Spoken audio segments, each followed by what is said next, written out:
Ya, oke guys. Assalamualaikum. Balik lagi dengan Jaki dan hari ini tanggal 6 Mei pukul 18 lewat 38. Nah, guys, gua lagi mau membuat video untuk teman-teman yang mau terjun dan mau mulai membeli saham. Jadi, pertanyaannya akan dimulai dari begini, Bang, bagaimana caranya gua mau membeli saham?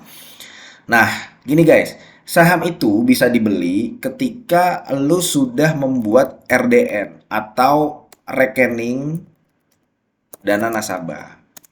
Nah, rekening dana nasabah ini sama kayak rekening bank lu punya rekening BCA, BNI, BRI, Mandiri, Muamalat, ya kan?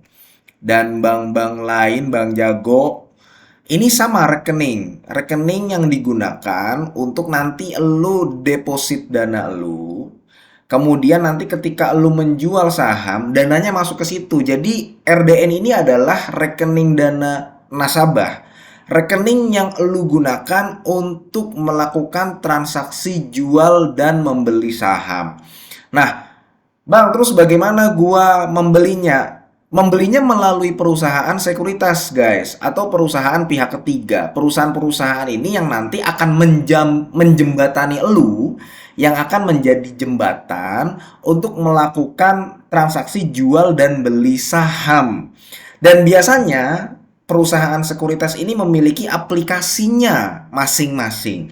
Nah, ini bukan iklan ya, bukan endorse. Ini ada 12 sekuritas perusahaan yang biasanya digunakan oleh banyak teman-teman gua. Ada Mirae, ada BNI Sekuritas, ada Mandiri, ada Ajaib Sekuritas, ada Indo Premier, ada Philip Sekuritas, Sinarmas, MNC, CIMB, Samuel, BCA Sekuritas, Stockbit, ada Cipta Dana, ya kan? Cipta Dana dan berbagai macam sekuritas. Ini sekali lagi guys, ini adalah pihak ketiga. Nah, setiap sekuritas ini ada minimal depositnya. Minimal deposit.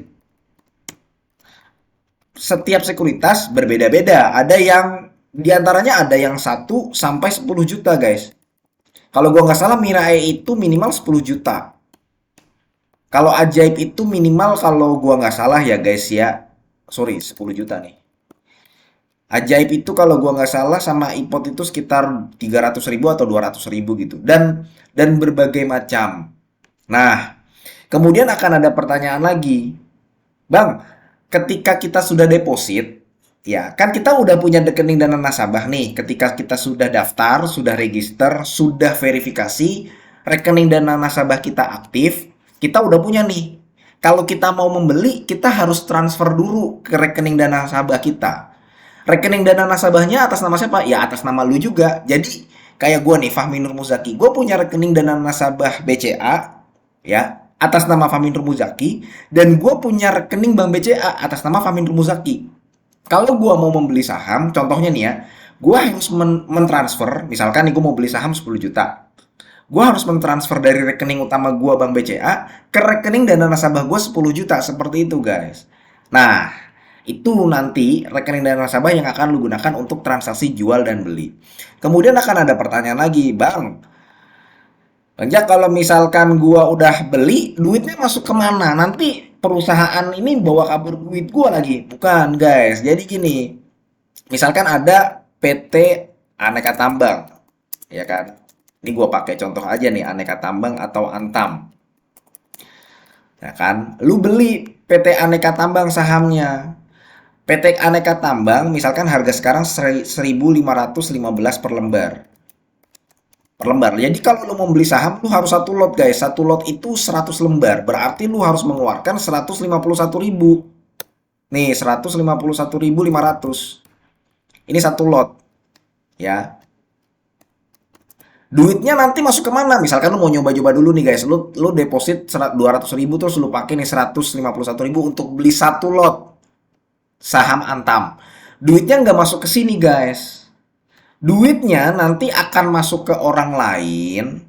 Jadi yang menjual ini bukan perusahaan Antamnya, yang menjual sahamnya bukan perusahaan Antam, bukan juga perusahaan sekuritas ini bukan.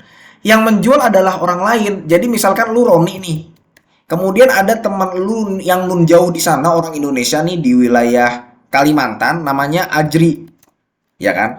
Lu mengeluarkan 151.500 untuk membeli satu lot saham Antam.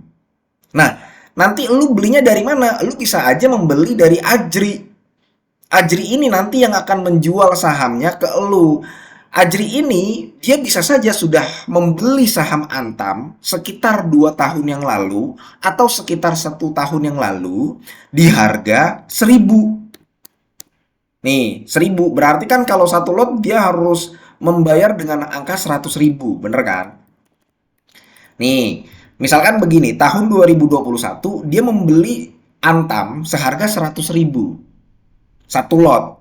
Kemudian lu baru daftar nih, Roni, lu baru daftar tahun 2024 setelah 3 tahun. Nah, harga Antam sekarang sudah di angka 151.000 per lot atau 1.515 per lembar. Nah, maka ketika Ajri menjual di harga ini, Ajri mendapatkan keuntungan. Ya, lu lihat aja nih keuntungannya berapa persen, sekitar 50% kan. Dia beli di angka 100.000 per lot, dia jual di angka 151.000 per lot. Nah, yang dapat duit 151.000 ini bukan Antam, bukan perusahaan sekuritas, tapi si Ajri. Gitu loh, guys. Sebagai gantinya, nanti lu memiliki saham Antam, lu berhak menerima dividennya. Kalau sahamnya naik, lu bisa mendapatkan capital gain. Kalau sahamnya turun, lu bisa mengalami kerugian atau yang namanya floating loss. Jadi, yang tadinya barangnya di Ajri, sekarang pindah ke Roni. Kayak begitu, guys. Nah, itu guys, untuk sekedar informasi buat lu ya yang masih mau terjun pertama kali ke saham, kira-kira begitu gambaran. Saham yang lu beli bukan saham yang dijual oleh perusahaannya, tapi yang dijual oleh orang lain atau pihak lain. Dan lu nggak perlu takut uang lu diambil oleh PT Antam ini, lu nggak perlu takut diambil ini, karena sejatinya uang lu memang akan masuk ke Ajri. Sebagai gantinya lu mendapatkan sahamnya, saham dari PT Antam yang lu beli di angka 1.515 per lembar atau 151.500 per lot. Begitu, guys. Ajri yang menjual, dia dapat duitnya nih di harga segini, tapi dia kehilangan sahamnya. Seperti itu karena sahamnya sudah pindah ke Roni.